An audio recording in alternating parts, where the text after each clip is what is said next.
The Donald Trump administration is arguably the most influential this century and probably as well dating back a good portion of the last century as well. Love it, like it, lump it. Trump is remaking in the United States of America. Let's talk about tariffs first, right? There's all this talk that Donald Trump always chickens out when it comes to tariffs.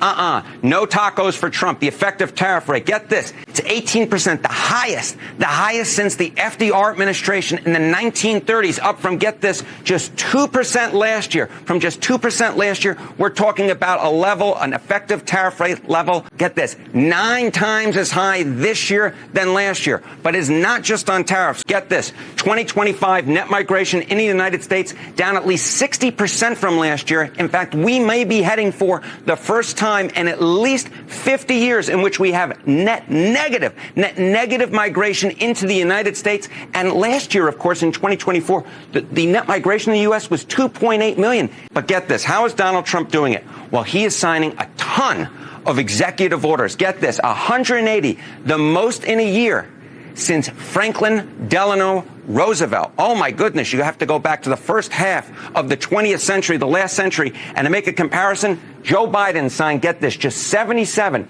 during his entire first year. And we're only a little bit in August so far. And Donald Trump making history with 180 executive orders signed so far this year. So that's why I said that in my mind, Donald Trump is the most influential president of this century and probably dating back a good portion of the last century. That is because he is remaking the country in terms of tariffs. He is remaking the country in terms of net migration, and he is remaking the country in terms of how much policy changes he's putting through in executive orders. As I said, it truly is history making. Love it, like it, or lump it. No, you've been critical. You've had your bones to pick with President Trump. If you took his name out of it and looked solely at what has happened, the policies and the things that have changed around the world and in our country over the first 6 months, how do you rate his presidency so far? I wouldn't give it a good rating.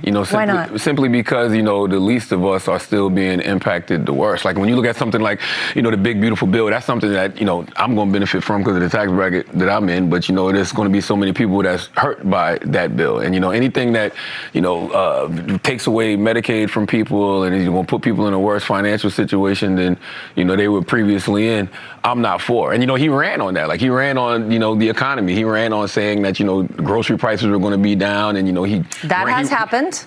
No. Inflation is trending down. And by the way, Medicaid, we want to make sure that people who are not actual recipients or shouldn't be getting Medicaid are off of Medicaid so it can actually benefit more people. There is good stuff in that bill, though. You have the 2017 tax cuts that are made permanent, and that really is for everybody. But that's for everyone. Everyone in this country is impacted by that. You also have things, by the way, like money going to school choice for parents all across this country. There is a lot of good that I think will come out of the big, beautiful bill. But what about things like... Right now, people are hurting. And, he campaigned on immediate change, day one change. And you don't think you felt any change? People aren't feeling change. No. Do you